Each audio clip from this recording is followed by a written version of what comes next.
I know, right? I'm good. I like that. Yours? Right. I can't take credit, so can you guess my I love it. And it was on 100 degrees. That's your final flight. Yeah, that was my last. No, apparently not whatever you want. Not just a final flight. It doesn't have to be a final flight. You can have it. Really? And So if anybody knows, they just think but otherwise, It's pretty cool, right? yeah. But it's not. They're in the truck. That wasn't my answer, Yeah. but We packed without you. do you know what the actual video was? Apparently it's a song that it was fried chicken on a waffle covered in freaking syrup. I literally had the healthy option. Yeah. I like fruit and nuts. You know, it's like the food of our ancestors. And eggs. Oh, seriously. No.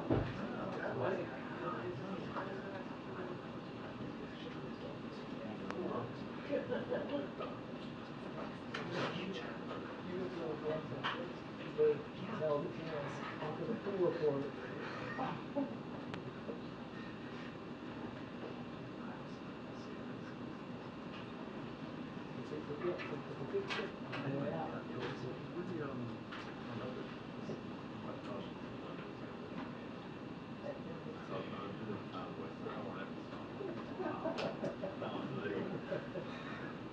I'm going to take advantage of you're on somebody's.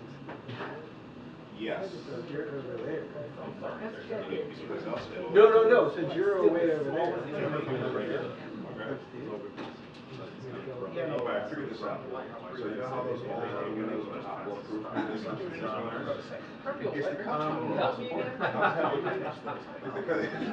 Absolutely, that's really. I know that you can. That's always that. There you go. Soft piece. Yeah, I think. Yeah, no, I didn't. And you know, this was like, oh, How did you discover that? Yeah, that's true. I know. Yeah. Well, what one and then said. Berm wasn't on The what? the left clear. I mean, a little hill? Yeah. Made you feel like. Yeah, well, somebody else. I remember that time I did You were out there. Yeah, I was not here, but I was working in DC. Oh, So maybe I've been in the But I did. Capitol. Whatever, shooting inside the Capitol. Yeah. Like, I was inside the White House. Yeah, on Pennsylvania, when you could drive Pennsylvania. I remember way back when, before the lots because it was before Oklahoma City.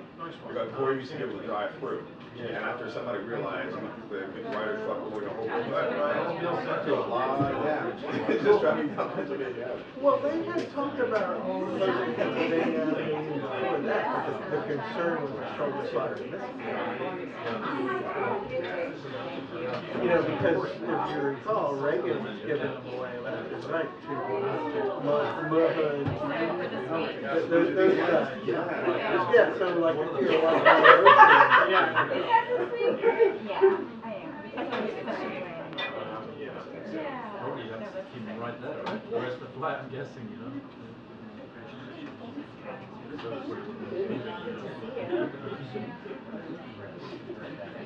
The real question is, Use the cooler. with the photographer going out first. No, definitely not. Photographers first. Yeah, you've probably seen it already, but if you ever get a chance, this movie, exactly your Netflix called Kirby Show. It's really wild and really affects them. It's like Roger Show, it's not like something about it. He's like about the whole he's like and what's amazing is that he's happy to be at one point he's doing story or whatever, but he just has full access. And it's wild because they interviewed, I was home in for a long time in jail. So when he was in trouble. Maybe just before they really started coming out. And so. They were talking about how. So you think it was large enough to contain the Everybody knew a lot. So they were said, hey man, you want to be representing Washington? You know, and were they really sitting there? Money that you know, like blood diamonds and like that.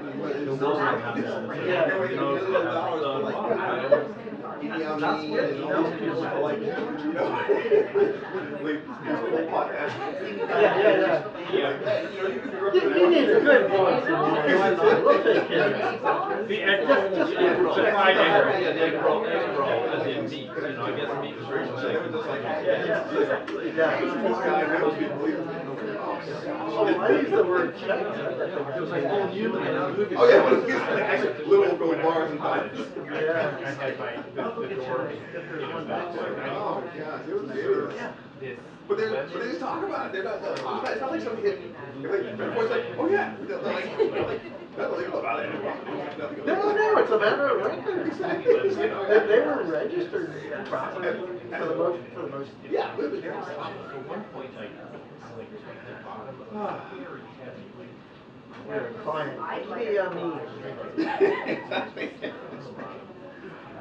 stuck it to the side of the window. You're not busy like hacking people's hands off from the other party of your country. See that with me. Let me tell you how you get started. Attention, the press briefing will begin in 2 minutes. The press briefing will begin in 2 minutes. Thank you.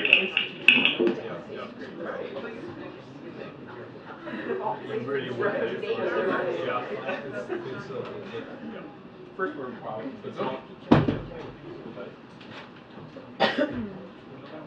No cards in here, so I don't.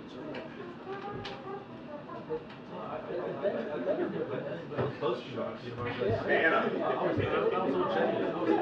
There are no cards in here. Should I be recording this? There are no cards in this camera. Should I record it? Should this be recorded? No. You know what? I got one real quick. Hey, how are you?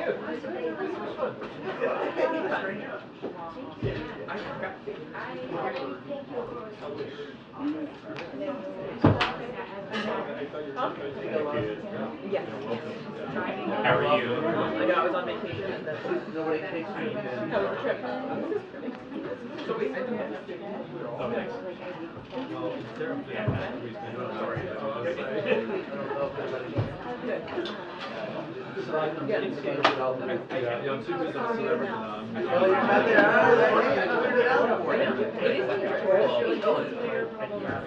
Yeah, like it's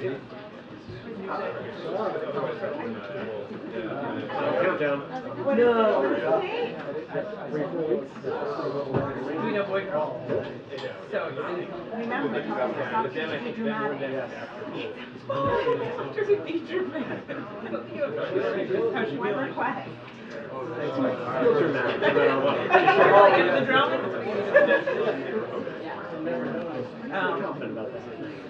I feel for her.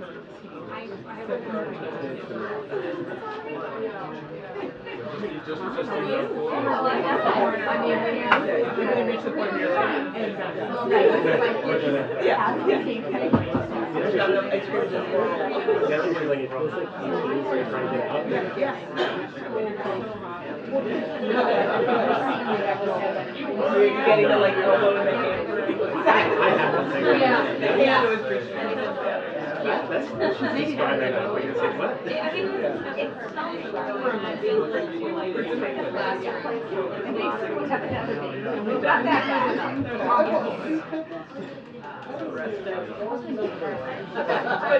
Oh, yeah.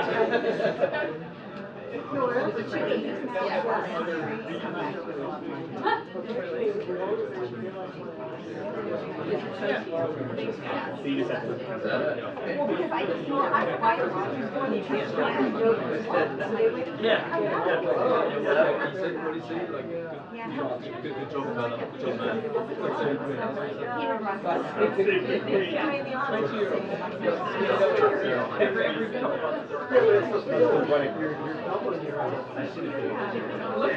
a nice, like, mommy-daughter getaway. I had a job. Oh, it's just the two of you? Yeah.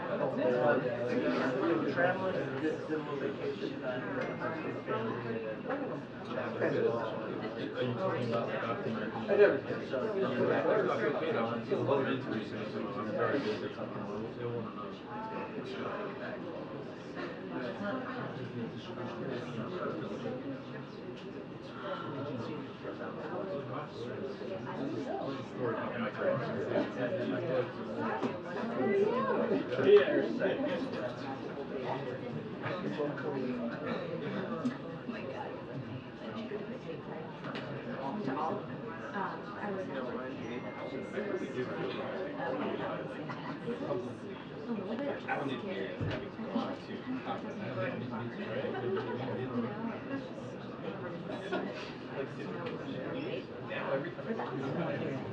Thinking maybe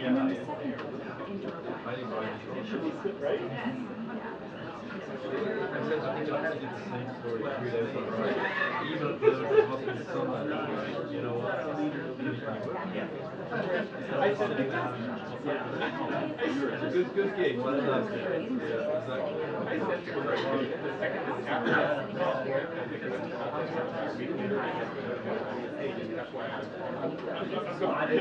Not feeling anything at all.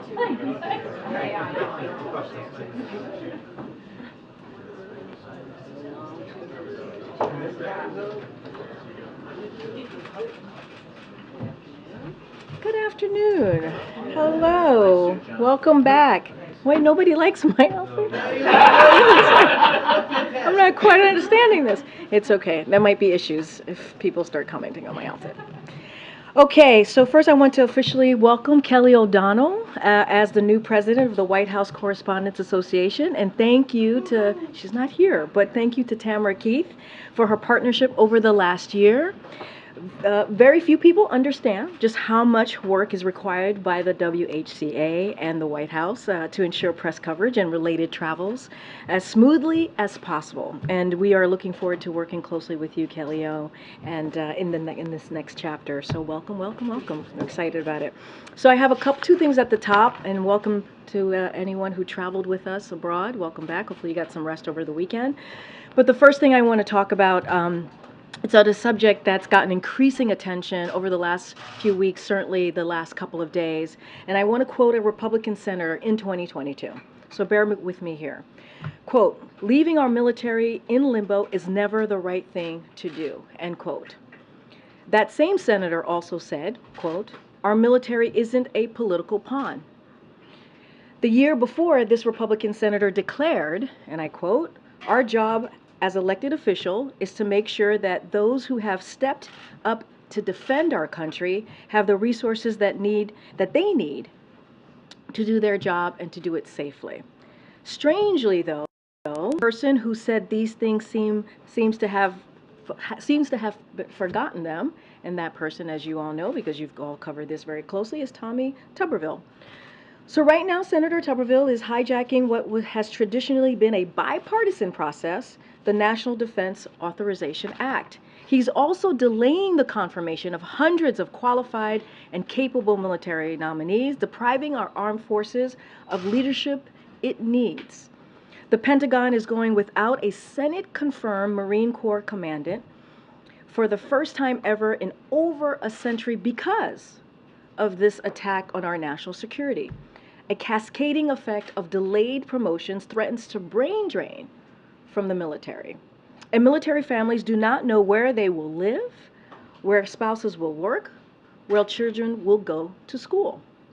Senator Tuberville himself said in 2021, and I quote, of course, "Military spouses make sacrifices every day for their country. They are the backbones and support systems for our troops, often balancing this with family life, moving towns, and being separated from loved ones." Senator Tuberville from 2021 and 2022 should intervene with 2023 Senator Tuberville. because clearly there's a problem here. And Republican senators need to speak out on behalf of our national security and military families. That's something that you heard from President Biden at his press conference in Helsinki. So I'm just reiterating that. Republican senators need to speak up.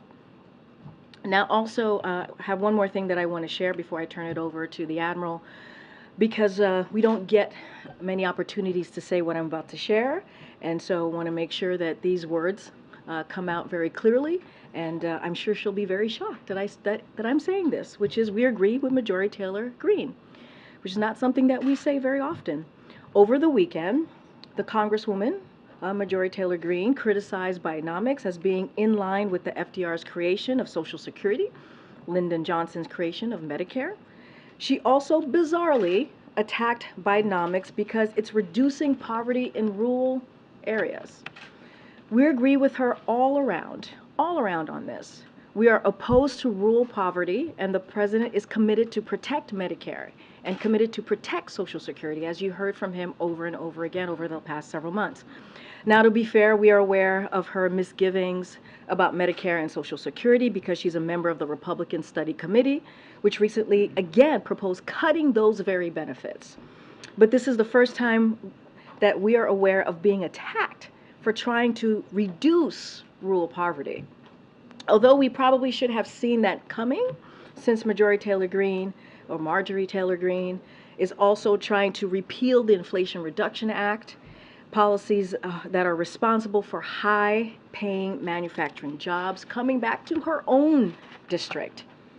Now, President Biden looks forward to visiting her district, as you've heard him say many times before, to highlight those good-paying jobs and the differences that they are making in the lives of real people on the ground in Georgia.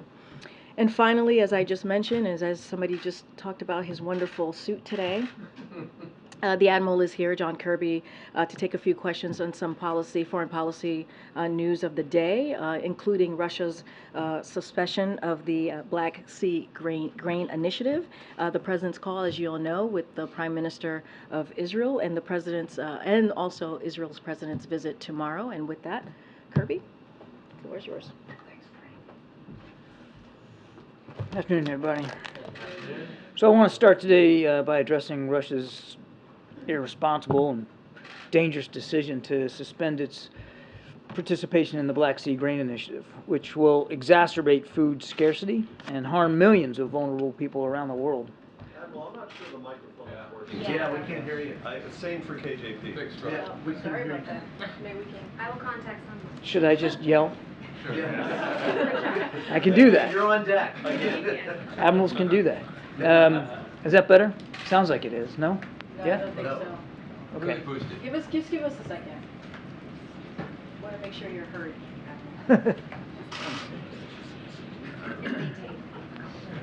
Is it okay if we just start in the back? No? Maybe we could hear him, but and same with you. It's just muted today. Okay. I'll try to project. We'll do our best. I've had my grandkids for the last 2.5 weeks, so projecting is something I'm good at right now. I want to start today by addressing Russia's irresponsible and dangerous decision to suspend its participation in the Black Sea Grain Initiative, which will exacerbate food scarcity and harm millions of vulnerable people around the world. The Black Sea Grain Initiative has been critical to bringing down food prices, which have spiked as a result of Russia's brutal and unprovoked invasion of Ukraine. More than half of the 33 million metric tons of grain and foodstuffs that have been shipped through the initiative have gone to developing countries, including some of the most food insecure regions of the globe. These shipments have helped drive down and stabilize global prices, and every shipment under the initiative has contributed to reducing hardship in the world's poorest countries, since bringing grain to world markets lowers food prices for everybody. Russia's decision to resume its effective blockade of Ukrainian ports and prevent this grain from getting to markets will harm people all over the world. Russia will be fully and solely responsible for the consequences of this military act of aggression. Indeed, we are already seeing a spike in global wheat, corn, and soybean prices just today as a result of Russia's suspension. We urge the government of Russia to immediately reverse its decision. Meanwhile, The United States has and we will continue to work with other countries to enable both Russian and Ukrainian grain to reach the rest of the world, including by ensuring that our sanctions do not target, contrary to Russian propaganda, they do not target Russian food or fertilizer, and we will continue to support Ukraine's efforts to get that grain to markets that desperately need it, even if that's through other routes. A lot of work to be done here. This is a deeply regrettable and, as I said, a dangerous decision that we urge Mr. Putin to reverse. Now, just quickly, a readout on the President's discussion today with Prime Minister Netanyahu. They obviously talked about a broad range of global and regional issues of mutual concern. The President underscored his ironclad, unwavering commitment to Israel's security, and he condemned recent acts of terror against Israeli citizens. The two consulted on our close coordination to counter Iran, including through regular and ongoing joint military exercises. They noted that the U.S.-Israel partnership remains a cornerstone in preventing Iran from ever acquiring a nuclear weapon. The President stressed the need to take measures to maintain the viability of a two-state solution and to improve the security situation in the West Bank. To that end, he welcomed Israel's willingness to consider new steps to support Palestinian livelihoods and recognized promising steps by the Palestinian Authority, for their part, to reassert security control in Jenin and other areas of the West Bank. He expressed concern about continued settlement growth and called on all parties to refrain from further unilateral measures. The two leaders agreed to consult with regional partners with the aim of convening a meeting soon in the Aqaba Sharm format as soon as possible. They also consulted on progress towards establishing a more integrated, prosperous, and peaceful Middle East, including through efforts to deepen and expand normalization with countries in the region and beyond. Finally, President Biden reiterated, in the context of the current debate in Israel about judicial reform, the need for the broadest possible consensus, and that shared democratic values have always been and must remain a hallmark of the U.S.-Israel relationship. That takes questions. Thanks, John. First, on the call with Netanyahu, the Israelis said that there was an invitation to meet in the United States. Is that meeting at the White House, as Prime Minister Netanyahu has repeatedly asked for? They have agreed that they will meet probably before the end of this year, and all the details of the wheres and the whens are still being worked out. And then separately on the Black Sea grain deal, assuming Russia doesn't lift this effective blockade, what other options are there that the U.S. can facilitate to get that Ukrainian grain out there? Is there additional resources that the U.S. can send to Ukraine, ship it out via rail? Yeah. Or is it really just at the mercy of Russia here? Well, look, to some degree, Russia does have a huge amount of responsibility here. By allowing, or in the previous months, allowing ships to leave through the Black Sea along an approved route. But absent that, we're going to have to kind of go back to where we were before the grain deal was put in place last July, and that's been a year, where obviously the bulk of grain wasn't getting out, because the only other option you have for that is overland, by rail, by truck, overland. And of course, overland transport of anything in Ukraine right now is a pretty hazardous undertaking, and of course you'd have to go through EU countries. They all would have to be okay with that. They have farmers and farms that they have to be concerned about for their own economies. So it's more cumbersome, less efficient, certainly not as an effective way to getting all that grain out of Ukraine. And that's why, before the grain deal was put in place, food prices were going up. The developing world, the so-called global south, was suffering under food scarcity. So, I mean, I don't want to stand here and promise you that we'll be able to fix everything as a result of this decision by Russia. We'll do the best we can. We'll continue to work with allies and partners to find new ways to get grain out. But there's no possible way, just mathematically, we're going to get as much grain out now as we were going to be able to get out through the grain deal if it had been extended. Yes, Sebastian. Thank you. Hello. Also on the grain, just following up on Zeke's question, specifically, is there any thought being given to a plan of just taking the grain out by sea with some kind of escort and more or less daring the Russians to stop it? And then on the bridge, which basically you're arguing that, you're arguing, but you're suggesting that we should just try to run a blockade, an effective military blockade in the Black Sea, because that's what's happening here. Right. No, that's not an option that's being actively pursued. I know that been discussed maybe by Turkey had sort of played around with this idea quite a long time ago. That's not an option we're actively pursuing. Okay, thank you. On the bridge itself, the Russians keep making like this sound like this is a sort of casus belli. You know, you can't touch the bridge. We'll stop the grain and so on. That's how they present it. Does the United States think the bridge is a totally legitimate military target? So let me take that in two bites. Number one, I've seen nothing that proves causation here, that the strike on the bridge led to Putin's decision not to extend. He had already been leaning that way publicly. Now, I won't speak for him. If he has his own justification, he can do that. But I've seen nothing that points to causation. And then to your second question, we don't take it upon ourselves to determine legitimacy or illegitimacy of targets that the Ukrainians hit. They're fighting for their own country. Crimea is Ukraine.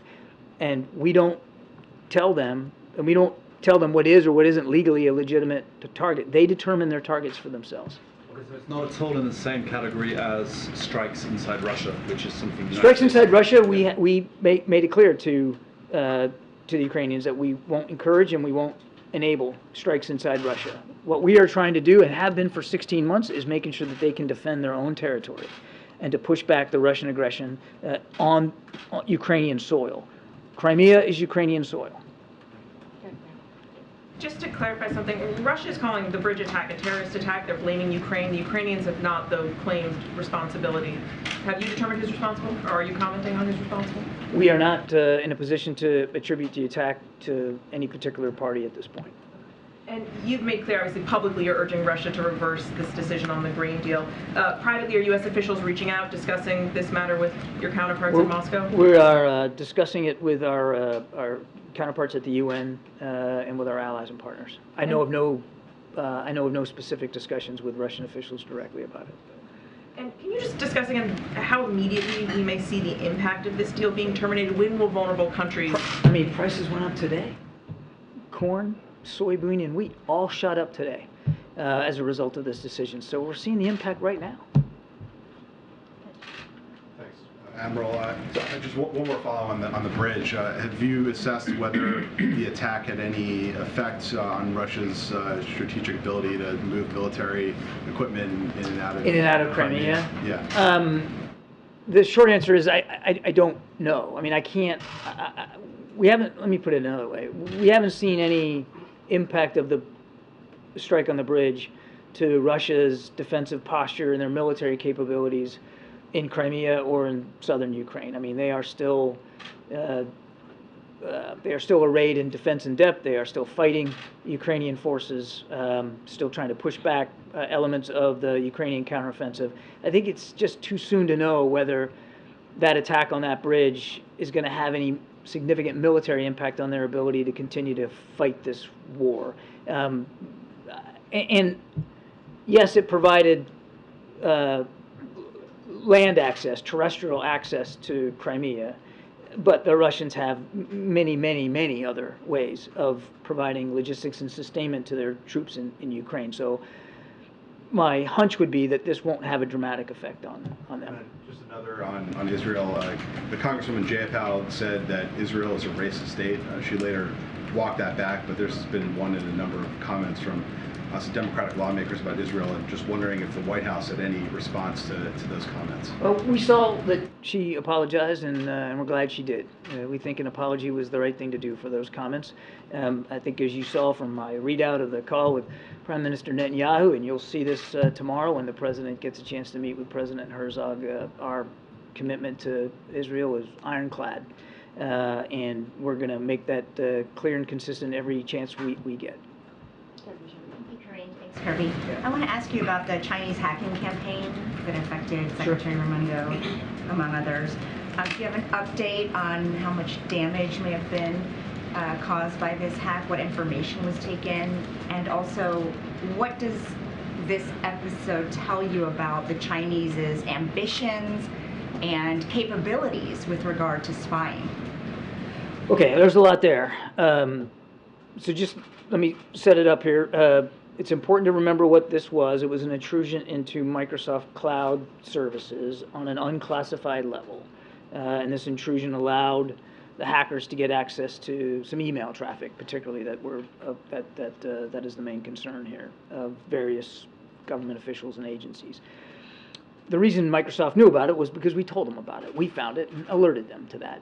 And in so doing, we also took steps immediately to minimize any further impact by this intrusion and to close down any additional vulnerabilities. We're going to continue to evaluate the cyberspace environment in the wake of this to make sure that those fixes are in fact doing the job that we expected them to do, and that we're still protecting our vulnerabilities through cloud services and through unclassified email. So we're mindful of this. I think it's important to remember that our systems get attacked and we're fending off intrusions every day. I mean, from a variety of state and non-state actors. Cyber resilience and cyber security is a paramount concern for the president. You know, we've just recently released a brand new cyber security strategy for the country, and certainly for the government, that we think will have a positive impact on our ability to operate much more effectively and much more safely in that space. Now, as for the attribution, we're not in a position right now, and I don't have an update for you on the investigation to give. We're not in a position to independently verify attribution, but we have seen nothing that would cause us to dispute Microsoft's finding that it was a hacking group out of the PRC. So you just said that you fend off these attacks every day, but in this case, you didn't fend it off, and all the things you talked about were reactive, not proactive. So are you doing enough to proactively prevent the Chinese or another government from gaining access into our, government emails? We work at it every single day. Does that mean that you can prevent every single attack of every single nature? No. I mean, unfortunately, sometimes they get through, but it's not for lack of trying. And this isn't the kind of thing that you fix and walk away from. It's the cybersecurity is something you got to stay on top of every single day, because the environment literally changes, sometimes by the hour. So, I mean, I think everybody understands that. It's something we're working at very, very hard. Thank you. Courtney in the back. Thank you. A bipartisan group of senators and members of the House introduced a new Afghan adjustment bill. I know that you've supported that concept in the past. Can you talk about whether you support the newly introduced bill and what you're doing, if so, to get it passed? Well, we certainly support the legislative efforts here on the Afghan adjustment bill. And I don't want to get ahead of the legislative process or speak for what the president will sign or won't sign, but he feels strongly that we have to continue to do everything we can to welcome our allies, our Afghan allies, to our shores or other shores where they might want to go to start new lives, and to make it easier for them to integrate and become citizens. So we're grateful for the work that Congress is doing on this score, and we'll continue to stay in touch with them, continue to support those efforts as best we can. Go ahead, Michael. Admiral, thanks. The president had not invited Bibi Netanyahu to the United States since he came to power again in Israel. There have been a lot of talk about the message that was intended to send, the delay in inviting him. Can you talk, given the fact that some of the concerns that the administration has vis-a-vis the judicial reforms are still happening, I mean, they're still there, it's not like something has been resolved to the United States' satisfaction. Can you talk about what went into the decision, or what the president's thinking, or the president's advisors thinking about finally extending an invitation and saying, yes, we want you to come here to the United States? Everybody's getting focused on the invitation and the meeting. And again, there will be a meeting here in the United States sometimes in the fall. But for the president, it was this was a phone call that he and Prime Minister Netanyahu had actually been trying to get on the books for some weeks, and he just came back from travel. And Prime Minister Netanyahu had some issues he had to deal with back home, and so it just the call fell today. That doesn't mean that, and you shouldn't take away from the fact that they had a conversation today and that they'll meet again in the fall, that we have less concerns over these judicial reforms, or less concerns over some of the extremist activities and behavior by some members of the Netanyahu cabinet. Those concerns are still valid. They're disturbing. The president had a chance to reiterate, as I said in my opening statement, our concerns about all that in his phone call with the Prime Minister. And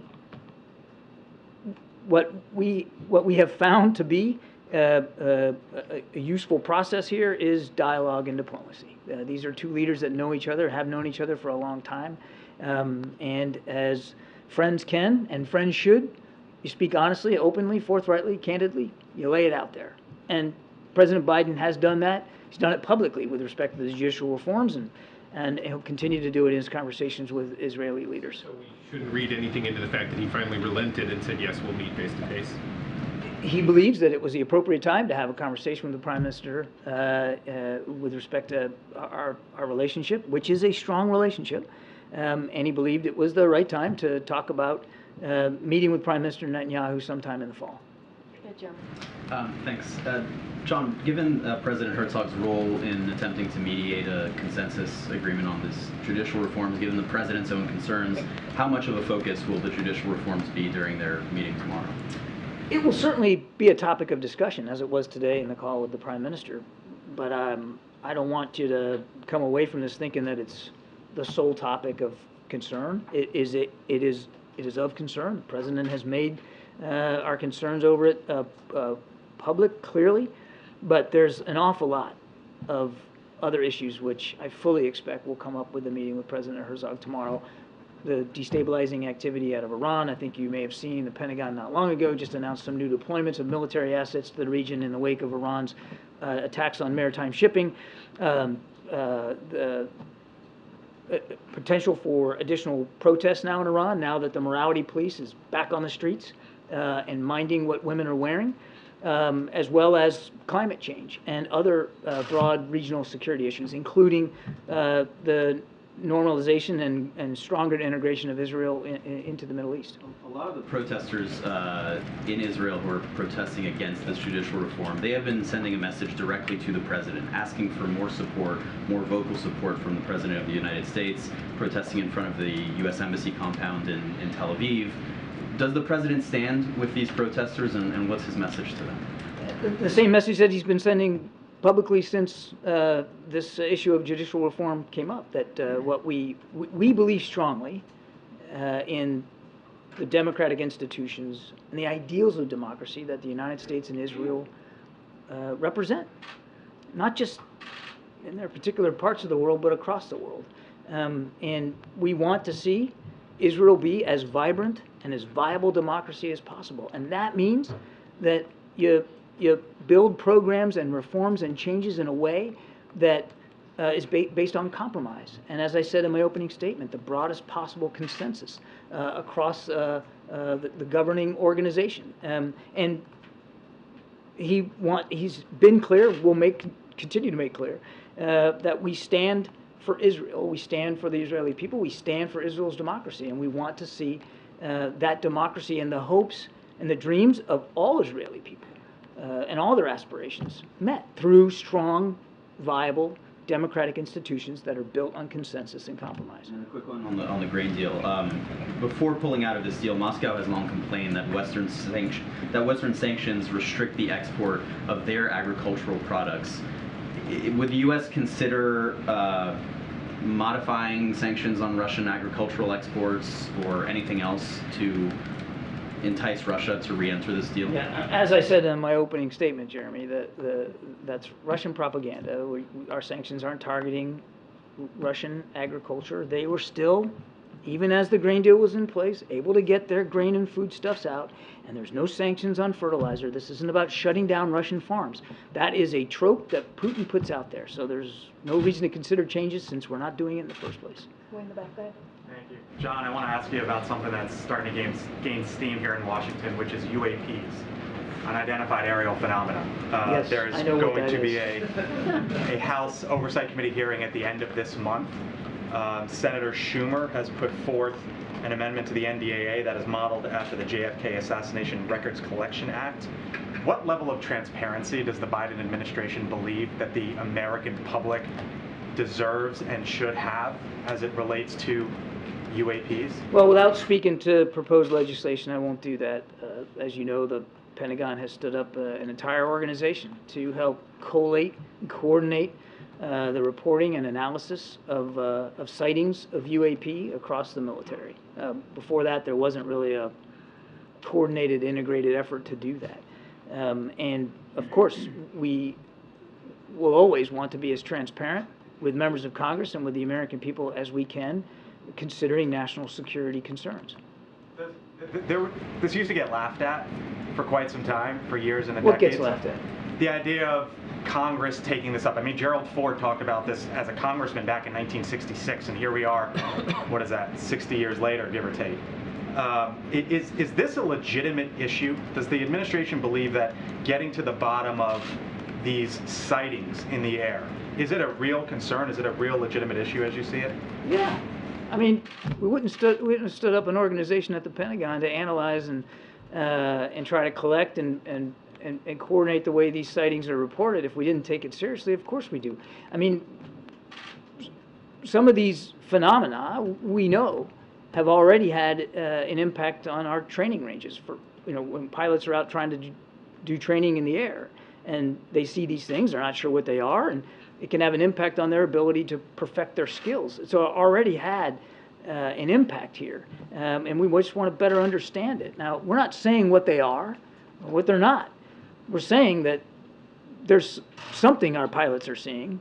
We're saying it has had an effect on some of our training operations, and so we want to get to the bottom of it. We want to understand it better. So, yes. Do you believe these whistleblowers that have come forward? I'm not going to talk about individual whistleblowers. John, I have an Iran question and an Afghanistan question. Just starting with Iran, if we can dig a little bit more into your comments about the morality police who are now hitting the beat again and enforcing the wearing of hijabs. What is the administration's take on this? What leverage do you have to counter this? Can you maybe extend more asylum invitations to Iranian women, so on and so forth? Well, as you know, we've already sanctioned members of the morality police. We've sanctioned some entities that have supported the activities of the so-called morality police. It's already led to the death of one young woman and the injury and wounding of countless others, men and women. Iranian women should be able to decide for themselves how they're going to observe their faith and how they're going to dress in public. And nothing's changed about our stance on that. And we'll watch this closely. And if we believe that more accountability needs to be had, if we believe that we need to take additional action to put more pressure on the regime, we'll do that. On Afghanistan, Pakistan says the presence of Afghan refugees in Pakistan has created instability. They've accused Afghanistan of harboring anti-Pakistani militants, and they threatened to take action against them in Afghanistan. I'm just curious, what is the White House's stance on this, and does the White House plan to use some of that over-the-horizon capability to assist them in targeting these individuals? We've seen no indication that Afghan refugees in Pakistan or along that border are guilty of acts of terrorism. And we're grateful to Pakistan for the incredible generosity that they have extended to so many Afghans who are just looking for a safe and secure place to be. And we'll continue to work with Pakistan as we have on their legitimate terrorism threats and their challenges in counterterrorism. I'm not going to speculate about an over-the-horizon event or not. I mean, the president's been clear that we're going to take seriously our ability to improve our over-the-horizon counterterrorism capability, and we'll use it effectively as we need to use it. John, the Treasury Secretary said of the hacking attack that she has concerns. The U.S. has expressed those concerns to China, but nevertheless, we intend to deepen our discussions with China and increase our engagement. Doesn't that send the message to China that they can keep getting away with this? No, the message it sends is that the way you handle tensions, the way you deal with disagreements, the way you best deal with issues like this, assuming it's I'm not in a position to attribute this, but assuming this is a PRC hacking group, is engagement, is being able to have candid, forthright conversations and hold each other accountable for behavior as appropriate. Let's not get ahead of the investigation. FBI is still working on it. I don't think we should get ahead of that. And if there needs to be, as Jake said yesterday. If there needs to be accountability, then we'll execute accountability. But that doesn't mean, even if it is a hacking group from the PRC, it doesn't mean that you torpedo an entire bilateral relationship, the most consequential in the world, militarily, economically, politically, because of one act. You deal with it, you hold people accountable as appropriate, but you still got to work on making sure this relationship, this competition, and it is a competition, Jackie, is handled responsibly. Why is it an if there needs to be accountability, though? Shouldn't someone be held accountable for hacking cabinet-level officials in this administration? Of course. My answer to that was if it's in fact a PRC hacking group, and that was the context of the question. But yes, of course. Was Gina Raimondo the highest level official to be hacked? Was she the only cabinet level official? Secretary Raimondo? Yeah. As far as I know, yes, but again, I don't want to get ahead of an investigation. And then on the F-16s and F-35s to the Middle East, what was the final straw in pushing the Pentagon to make this move? I'd refer you to DOD. Anything else on why that decision was made, though? I know that it's been a lead up since May with all of the maritime issues, as you mentioned earlier. Well, I mean, you're talking about the additional assets. Yes. I mean, first of all, again, I'd point you to the Pentagon to talk about that with more specificity. But we have seen in just recent weeks an increased level of activity in the maritime environment of Iranian attacks on maritime shipping. They have become more bellicose, more active, and more dangerous to peaceful maritime shipping in the Gulf region. And the Secretary of Defense wants to make sure, as he should, that we've got the proper capabilities and assets and readiness in place to deal with that. Okay, just a couple more items. Thank you.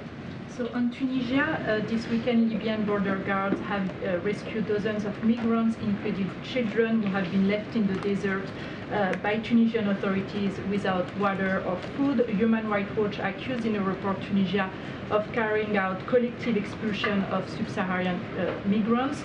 The United States have a pretty strong relationship with Tunisian authorities, so have you been talking to them? What's your message to the Tunisian president? You know, I really don't have a good sense on that today. I'd refer you to our colleagues at the State Department. Thanks, Karine. Kirby, there's an FT report that for the past decade, millions of U.S. military emails containing highly sensitive information have been misdirected to Mali due to a typo with .ml instead of .mil. A Dutch tech entrepreneur who's been managing the country domain has been warning about this for the past decade, and control over that domain returns to the Malian government on Monday. They're a Russian ally, so what is the administration doing to deal with this issue and prevent our sensitive military data from potentially falling into the hands of a Russian ally, and how is this allowed to go unaddressed for the past decade despite warnings? I would first point you to our colleagues at the Department of Defense. This is really more for them to speak to. As I understand it, they have now for quite some time have in place a tool that stops outbound emails that don't have the .mil at the end from going. There's not a huge amount that they can do for people sending emails into the .mil domain from outside. For instance, if you're working on your home computer and you're sending a document to your work account or something like that, which actually shouldn't be working on official stuff at home anyway, but they have done training of DoD employees, as I understand it, to warn them about that practice. But when it's inbound to a .mil address without MIL, there's not a lot that the Pentagon can do to stop that. But they're obviously been mindful of this for quite some time and have been, again, working on outbound fixes and working on training for any problems of inbound traffic. There is a meeting tomorrow from an emissary of the Pope with the President, Cardinal Zuppi, about humanitarian issues with Ukraine and so forth. Are you able to preview that at all? And is there any particular urgent event that is having him travel from Italy to meet with the President? The Cardinal's coming at the specific request and as an envoy of the Pope to have discussions here about the war in Ukraine, specifically about humanitarian concerns in Ukraine. As an example, the thousands and thousands of Ukrainian children that have been shipped off to basically concentration camps in Russia or Russia-occupied territory, and we look forward to having those discussions. Brian, and we'll take two from the back. Thanks, Karine. John, if this sounds obvious to you, just let me know. In speaking with members of the DoD today, they say if Russia was successful on the battlefield, that we wouldn't see this they wouldn't instigate a blockade. I'd like to know if you agree with that, and if so, how weakened do you think Russia is? And as an ancillary to that, could you just upgrade us on the Wagner Group and any lingering effects that's had on the Russian military? Well, there's a lot there, Brian. I can't, I won't even pretend to get inside Putin's brain on why he's made this, as I said, reckless decision on the grain deal. It's completely irresponsible. And whether it's related in some way to how poorly they're doing in Ukraine militarily, or whether, as in Jeremy's question, it's related more to grievances that he has conjured up about Russian agriculture, I don't know. We just know that it's reckless and irresponsible, and we want them to change their view on this. As for how the counteroffensive is going, the Ukrainians have said themselves they're not going as fast or as far as they would like. This is tough. I mean, we knew it was going to be hard when we were talking to them months ago about this, and it's turned out to be hard. The Russians have had months to dig in and to be entrenched, defense in depth, and defense is the stronger form of war. They're taking advantage of that as the Ukrainians try to go on the offense now for really not the first time, but certainly the first time in a long time throughout the 16 months of war. And they're running into effective defenses, including significant minefields. And it's hard enough to go through a minefield, whether it's a maritime or terrestrial minefield, all by itself. And when you're being shot at and shelled, which they are, it's particularly hard. So we're just going to keep stay focused on making sure that they have all the tools and capabilities that they need. And I don't know if I completely answered yet a third question. Yeah, well, do you see any lingering effects because of the Wagner Group? I mean, is there any... No. I mean, no. We don't know where all these guys are. We think some of them may still be in Russian-occupied territory in Ukraine. We know some have gone to Belarus. We've seen reports that some have gone to Africa. I mean, there's still a viable group here. And they're still doing some pretty bad things. But whether or not what happened with Mr. Prigozhin has had a dramatic impact on the war in Ukraine, I would have to say it's too soon to know right now. And the short answer is, in terms of the counteroffensive, we haven't really seen a major impact. All right, go ahead, Phil, and then Raquel. And then we're gonna Thank you, Karine. The administration has been critical of Senator Tuberville with his holds on military promotions because of social policy and saying that he is harming military readiness. On the flip side of that impasse, and this is something that Republican lawmakers have raised, why is the new DoD policy on abortion critical to military readiness? I'm really glad you asked that question. No, I mean, I really am. 1 in 5 members of the U.S. military are women, 20%. We're an all-volunteer force. Nobody's forcing you to sign up and go. People volunteer to go.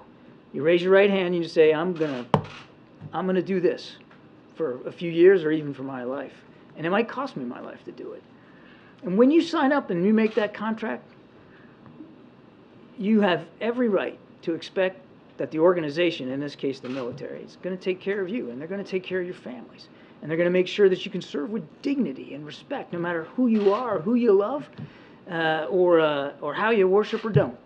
And our policies, whether they're diversity, inclusion, and equity, or whether they're about transgender individuals who qualify physically and mentally to serve, to be able to do it with dignity, or whether it's about female service members, 1 in 5, or female family members being able to count on the kinds of health care and reproductive care specifically that they need to serve.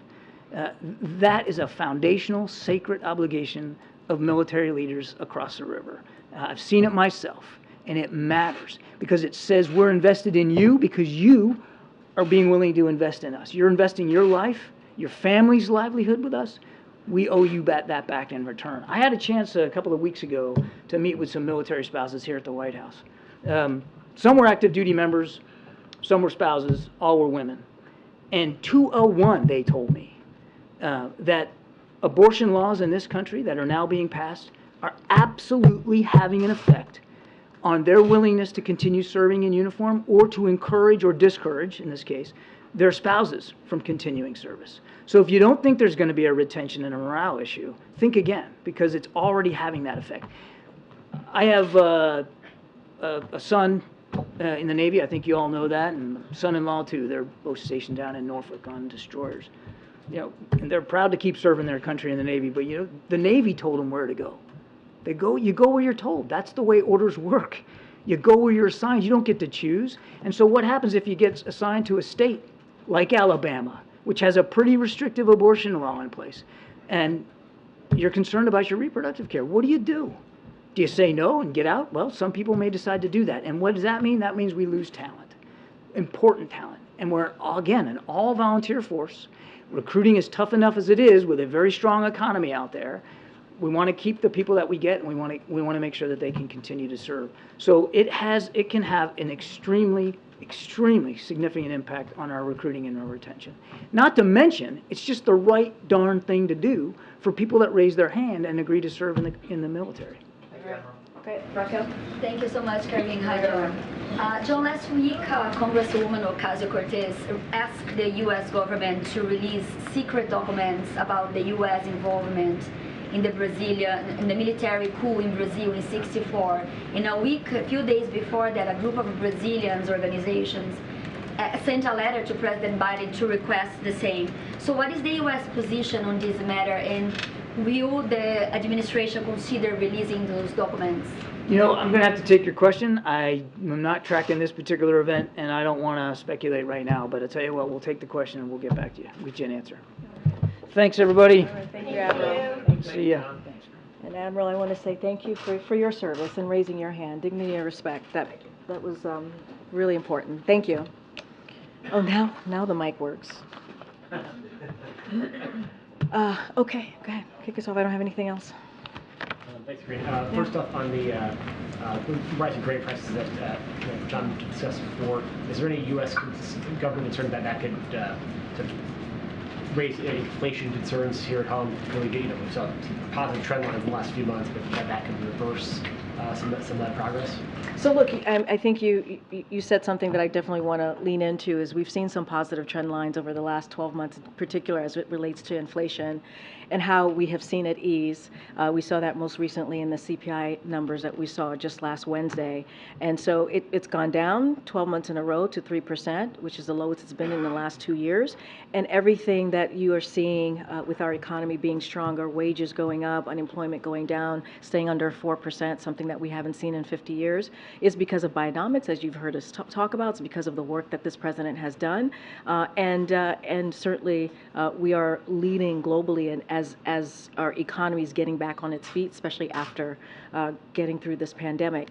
As far as the inflation that may be caused because of the grain, I know the Admiral talked about how we've seen some prices go up just today. I don't have a full account of how that's going to certainly affect the positive momentum that we've seen as far as inflation going down, but it's certainly something that we're going to monitor and keep a close eye on. It's definitely, Kirby got a question about Congresswoman Jayapal's comments. I'm going to ask you about another Democratic official's comments. Robert F. Kennedy was filmed at a dinner suggesting that COVID-19 was ethnically targeted at certain populations. The president's the leader of the Democratic Party. Does he believe that that sort of language, rhetoric, sentiment has any place in the Democratic Party or in American public life at all? It's an important question. I want to be careful here because I don't want to address a 2024 candidate, right? We're not going to do that from here. But what I will say more broadly, which I think is important, because I think if you look at the last 2-3 years since 2020, since this pandemic hit, there are countless Americans, American families who are seeing an empty seat at the Thanksgiving table, right? For the past, who knows, couple of years, past year, couple of years, because of what the pandemic has done to families across this country, because of the suffering of COVID. And that is something that we have to acknowledge. And that is something that is important that we speak to. Because if anything, all of us probably have that same, sadly, that same thing in common, that we have lost someone that we loved. because of this pandemic. So the claims made on that tape is false. It is vile. And they put our fellow Americans in danger. If you think about the racist and anti-Semitic conspiracy theories that come out of saying those types of things, it's an attack on our fellow citizens, our fellow Americans, and so it is important that we essentially speak out when we hear those claims made more broadly. I want to quote something that the American Jewish Committee said, which is the assertion that COVID was genetically engineered to spare Jewish and Chinese people is deeply offensive and incredibly dangerous. Every aspect of these comments reflects some of the most abhorrent anti-Semitic conspiracy theories throughout history and contributes to today's dangerous rise of anti-Semitism. And so this is something that this president and this whole administration is going to stand against when we hear that type of those false claims against Asian Americans, against Jewish Americans. We're going to continue to speak out, and we believe, and this is something that we just heard, it's important to protect the dignity of our fellow Americans. It's important to respect our fellow Americans, and so it is, as you can understand, the core principle of our country. And then lastly, you took a 2x4 earlier to Senator Tuberville. The senator is the president is a former longtime member of the Senate. You talked about the concerns about military readiness here. At what point, why have we not heard the president call on his colleagues, many of them his friends, to end the process of holds and change the Senate, the way Senate works, and go around Senator Tuberville here, because it's that important. In Helsinki, the president spoke to Republicans in the Senate, speaking up against this, right? No, totally understand that, but we're talking about one person, right? One person who's holding this up, which is Senator Tuberville. He is the one holding this up. You have to have that ability to hold it. I mean, that's what we're seeing. We've been talking about this, Zach, for weeks. For weeks now, we've been talking about Senator Tuberville and what he's been doing. And look, it is, I've said this, the Admiral said this, it is holding America's military readiness hostage. That is what he's doing. It is one senator who is doing that, who has been doing that this past several weeks. And so, look, we're going to keep speaking out to it. You heard that from me. You heard that from the Admiral. You heard that from Jake. Jake Sullivan, the National Security Advisor. You heard it from the President himself during his Helsinki press conference. And so we're going to continue to be very clear about it. We're going to continue to ask Republicans in the Senate to speak against this and to hold the Senator Tuberville accountable. But you're not going to advocate to get rid of the whole process. That's not. I mean, look, what we're talking about is this particular process that we're seeing right now, as we're talking about the NDAA holding these nominees, which is something that we've never seen before. This is a bipartisan process that has happened and occurred many years before this moment. As you talk about the 2x4 that you said that I just landed on the senator, we talked about what he said in 2021. I talked about what he said in 2022. And, we're talking about our military families, and making sure that we are ready to protect our national security. Thanks, Karine. Following up on that, as it relates to Senator Tuberville, he spoke last week with the Defense Secretary Lloyd Austin. Is there a sense from the White House that conversation was productive at all, and will there be any follow-up from the White House with Senator Tuberville regarding this issue? So I don't have a readout to that conversation. I don't have anything to follow up. But clearly we have been, if not communicating at a podium, certainly communicating through members of this administration. I just don't have anything else to share beyond that conversation. As it relates to the NDAA, is the White House confident that once this legislation goes to conference, that most or all of these kind of conservative wish list items that made it into this bill will not be in the final version of the bill? So what we believe and what we have said, and I believe Jake Sullivan said this yesterday as he was making the rounds on the Sunday morning show, is that this legislation will never get to the president's desk. Just a couple of things. It is extreme, as you just stated. Some of these provisions or specifics that are in the legislation. It targets females and LGBTQ service members. a small number of House Republicans are playing politics, as I've said many times, with our national security and support for our troops. This is historically done in a bipartisan way. This is how we've seen this process move forward, and we believe that that it will be done in a bipartisan way. We have that confidence that the Senate will do its job and get this to the final bill in a more broad bipartisan way. And so that's what we believe. And look, this hurts our ability, right, to recruit and retain the strongest military force that we have, the most diverse military force that we have. And so it is in the world. And so it is important that we get this done in a bipartisan way. As it stands today, this bill will not get to the president's desk. We're confident in that. And then on a separate issue, on Thursday, the Secret Service closed its investigation into the baggie of cocaine that was found in the West Wing. In a statement Thursday, I believe it was Olivia who said that you guys had been briefed on the investigation, you were reviewing it. So what conclusions have you drawn from it? Do you expect Secret Service to make any changes to security protocols as a result? And lastly, you had initially expressed confidence that the Secret Service would get to the bottom of this. Are you surprised that they didn't? So look, let me start with the protocol piece. That's something that Secret Service is going to handle. Any changes of protocol, how we move forward, that's something for them to deal with as they handle the security, certainly of this campus and of the White House more broadly.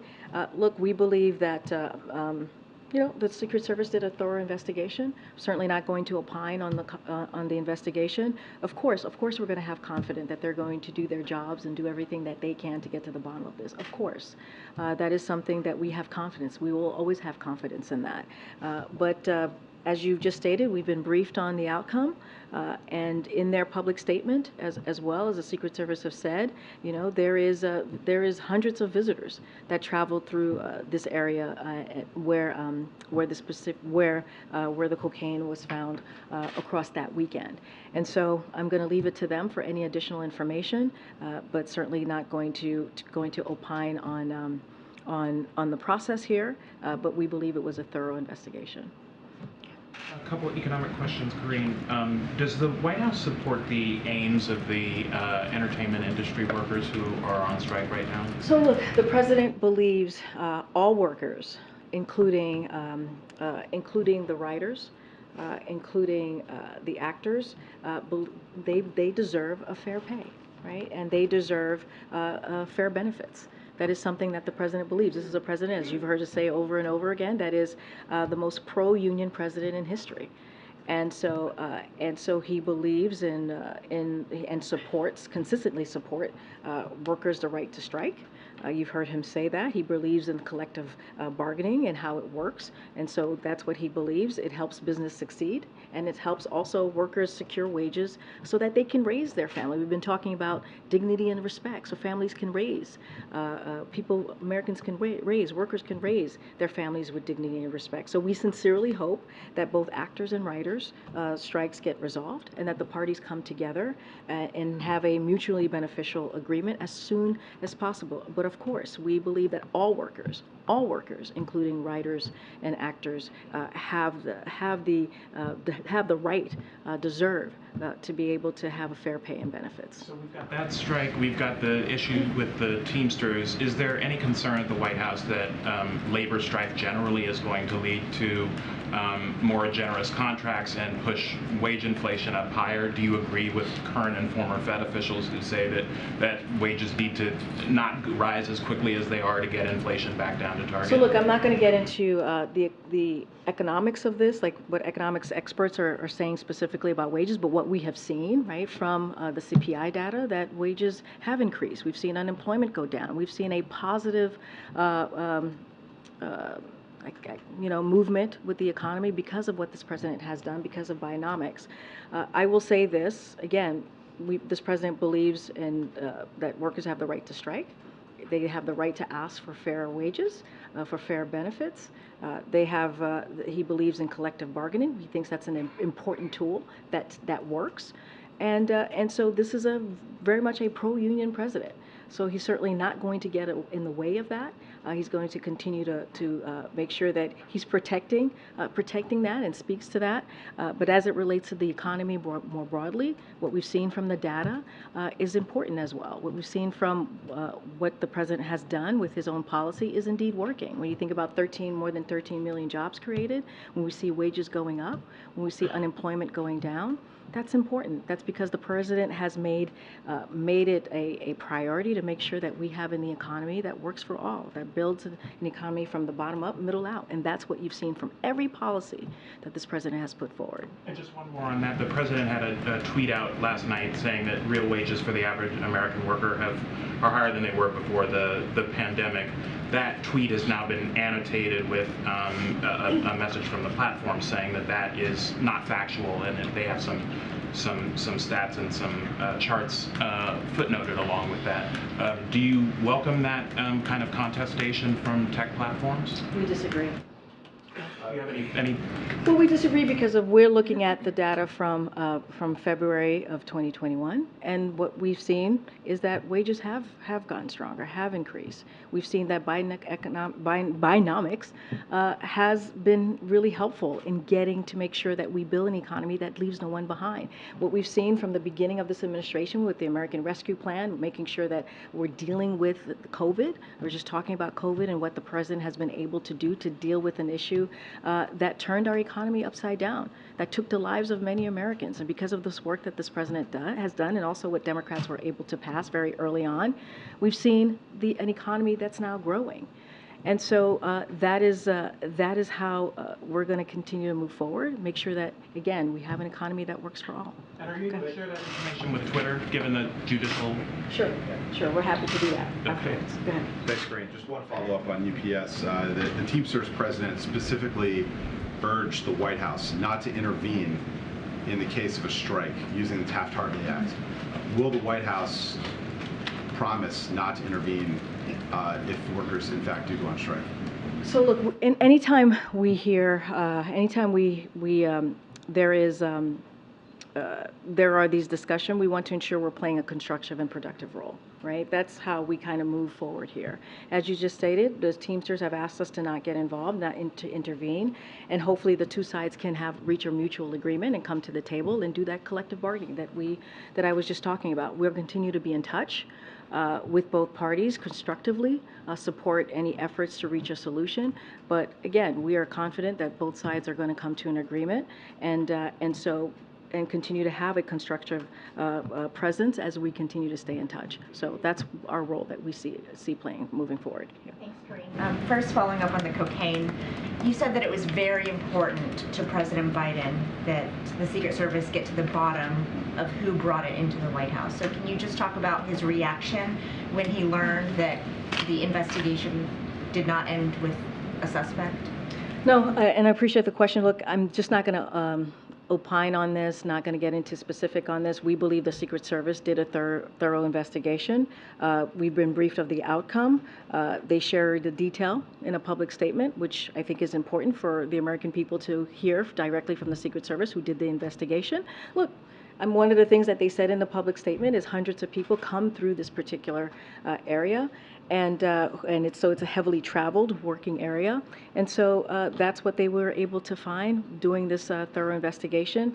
And so, especially during that weekend, we think about Friday, that Saturday, and that Sunday, and also that I believe that Monday, that weekend, I should just say, that it was heavily traveled. So is the president satisfied with the explanation that someone was able to bring an illegal substance into the White House because there are hundreds of people who come here? What I will say is that the Secret Service did a thorough investigation. That's what we believe. They put out a public statement. I think that's important. Anything else detailing any details or any more information, I would reach out to the Secret Service. Thank you. And then one more on Tuberville. After President Biden made those remarks in Helsinki, the senator said that there's no chance of changing my position if we don't sit down and visit. So why doesn't the president sit down with him and try to hash this out? Why does this senator continue to do something that has been done in the past in a historically bipartisan way?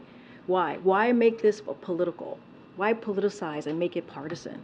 That is something that this Senator Tuberville, to be specific, has done. And it's hurting our military readiness. So this is actually a question, we're not the problem here. We're not causing this. This is the senator who's causing this. He's causing something that has never been done before. Historically, this is done in a bipartisan way. So he's holding this up, or has been holding this up, and this is a question for him. So just to be clear, when the president said that he would sit down with Tuberville if he thought there was any possibility he would change his ridiculous position, that was the president saying no. What I'm saying is this has been historically a bipartisan bill, and so which has been made recklessly partisan. That's what I'm saying. And it's hurting our ability to recruit. It's hurting our ability to retain the strongest and most diverse military that we have in the world. That's what he's doing. And so that is a question for him to answer. Thank you. I'm just going to try and call us. Go ahead. Thank you. I'm wondering what the administration's priorities are for the Farm Bill and anything specific related to nutrition. So I don't have anything to update you on the Farm Bill or anything related to nutrition. I would have to go back to the team and get back to you on that. Just don't have anything new to share at this time. Get it. Yeah, thanks, Karine. So the Penn Wharton budget model recalculated costs based on the new rules for the student loan forgiveness. The model now says that those rules will cost an additional $475 billion over the next 10 years. I'm just wondering when the president will unveil a plan that actually reduces spending. So look, just a couple of things, because as it relates to, and you're talking about the student loan? The student loan forgiveness. The new rules from the Department of So look, the Department of Education, they estimated this particular piece to cost about $156 billion over the next decade. And the reason why we were able to do this, the reason why we believe this is being done in a responsible way, and let's not forget, we can afford to give middle-class Americans, middle-class families, a little bit of breathing room, as you hear from this president over and over again. And so, and it's because the progress that we have done to make sure that the deficit is coming down. And that is something that the president has done. Let's not forget, the first 2 years, the deficit has gone down by more than $1 trillion. And that is the end of deficit reduction because of Bidenomics, because of the work that he's been doing. That's spending coming off. The deficit's actually increasing according to the CBO. Well, look, what we have seen is it's gone down over $1 trillion, right? And he has done this in a responsible way. And so he has done reduction. As we look at the deficit, it has come down and done so more than any other president has been able to do in their first 4 years of the administration. And so that's important as well. And so he's taken policies that have been responsible, that has made sure that it doesn't add to the deficit, that it actually decreases the deficit. And you've seen that if you think about the Inflation Reduction Act, you've seen that over and over again in historical pieces of legislation that he's put forward. Let me ask you about EVs. Ford just cut the price of the F-150. Cox Automotive is showing that dealerships now have a 92-day supply of EVs on their lots, which is about twice the average for a gas-powered car on their lot. Is this the marketplace speaking, saying that people don't want this transition as quickly? So look, I've seen that same study. A couple things that I also want to make sure that folks know about. The EV sales hit a record high last quarter and increased nearly 50% from the same time last year. So that's important to note. And EV prices are actually down 20% per year over year on average, with EVs that are eligible for the Inflation Reduction Act credits seeing high demand. So we're seeing a lot of high demand here, which matters as we're looking at this study. And because of what this president has done, and the congressional Democrats, as we think about the Inflation Reduction Act, sales are going up. Costs are coming down. That's important to note. It's also good to see that after a couple of years where it was hard to find electric vehicles, they are now readily available for consumers. So, that is also important as we move forward with the Inflation Reduction Act, as we move forward in implementing a very historical piece of legislation that's going to deal with climate change, that's going to create record jobs, right? Good paying union jobs. All of these things are coming out of the work that this president and Democrats have been able to get done. Okay. Thanks, Karine. I saw there was a report that President Biden and Senator Sanders are meeting with labor organizers today at the White House. I was wondering, one, if you had any details on that, and two, if the president has any plans to raise the senators' his decision to hold up the president's NIH nominee while the two are at the White House together. So a couple things about the president the president and senator, they're going to drop by a White House meeting with young workers, organizing unions in a variety of industries, many of which have not traditionally been organized. Workers participating in Monday's meeting include employees of Starbucks, minor league baseball, Bluebird, and Sega. During Monday's meeting, the president and Senator Sanders are expected to congratulate organizers for the work they've done to lead a resurgence of labor organizing across the country and discuss his belief that worker power is essential to growing the economy from the middle out and bottom up. So administration officials, just a few of them who are going to be joining the president and the senator, it might have happened already, is Acting Secretary of Labor Julie Su, White House National Economic Council Director Lael Brainard, and White House Director of Government Affairs Tom Perez. And so those are going to be the folks who have, I think this already happened, joined the president and the senator. And I think he might be going to the sticks at some point to take your questions. And were there any plans to raise the concerns about the NIH nominee? That part I can't speak to what was brought up in the conversation that he may have had with the president, but I can tell you about this meeting that occurred moments ago. Okay, go ahead. A White House official last week said that they hoped Senator Sinema would change her position on the nomination of Julie Su. Did Senator Sinema tell the White House she would oppose the nomination?